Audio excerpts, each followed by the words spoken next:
Rose Picard. This is Godly Play for September 6th. This is the story about the prophets. Today, we'll hear about a prophet, the prophet Jonah.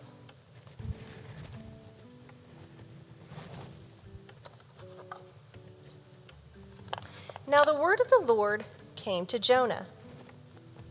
Arise, go to Nineveh, that great city, and tell them they are bad, and they need to change and become good.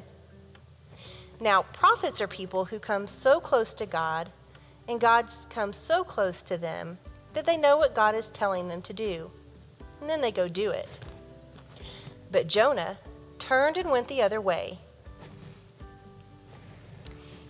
He found a ship going to Tarshish in Spain. It was as far from Nineveh as you could go. Suddenly, a great storm broke out. All the sailors aboard were very afraid. So each one of them prayed to his own God. They threw everything they were carrying into the ocean to make the ship light so that it could stay afloat. Now, a prophet is someone who helps people know what to do. They went to look for Jonah. Do you know where he was? He was asleep in the very bottom of the boat. The captain found him and commanded him to call on his God to save them. But all Jonah did was climb up onto the deck of the boat. The storm got even worse, and the people were more afraid. They decided to cast lots to see who had made God angry. They wanted to throw that person overboard. Now, a prophet is someone who speaks for the one true God. But Jonah still didn't speak. The sailors asked him who he was. He told them he worshiped God, the one who made the sea and the dry land. Then the sailors were afraid. They knew that he was trying to flee from God. The sea grew even more troubled. Finally, Jonah said, "Throw me in, and the storm will stop." So they threw Jonah into the water. And suddenly, the seas grew very quiet, and the sea was calm.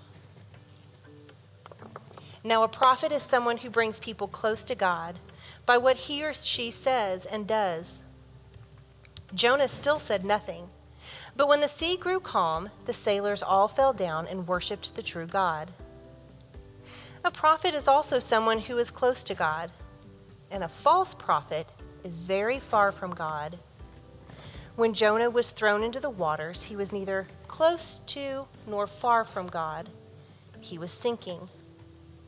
As he sank, a great fish swam up and swallowed him.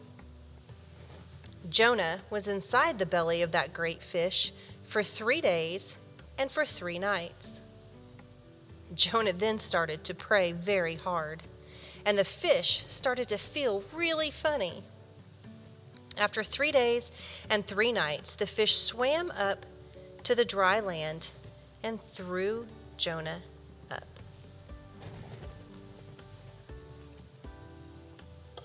Now the word of the Lord came to Jonah a second time.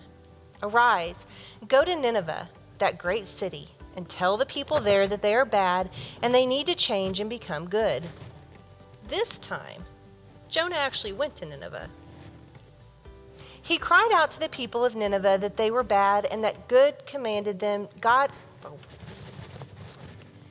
He cried out to the people of Nineveh that they were bad and that God commanded them to be good. God said that they would all be destroyed if they did not change. Now, a prophet is someone who is overjoyed when people who are bad become good. The people of Nineveh listened to God's call, and they turned and became good. Even the king and the queen were sorry and became good. And God did not destroy that great city. This made Jonah very angry. He wanted God to destroy the city.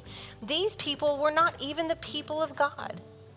He went outside the city, sat on a hill, and pouted. Jonah wanted to get his way. God said, "Why are you angry?" And God caused a plant to grow and give Jonah some shade as he sat on the hill in the sun. Then one night God sent a worm to attack the plant, and it withered away and it died. When the sun rose, a hot east wind came, and the sun beat down on the head of Jonah so that he was faint. He grew angry about the death of the plant. "Why are you angry about the plant?" God asked. Jonah said, "I am angry enough to die." He thought he still might get his way with God. God said, "You pity the plant, but you did nothing for it. You did not cause it to grow. You did not care for it. You didn't even try to save it when it withered away. Should I not pity Nineveh, that great city where there are more than 120,000 people and all of their cattle?" And that is how the story ends. I wonder what your favorite part of the story was. Thank you for joining me for Godly Play. Have a blessed week.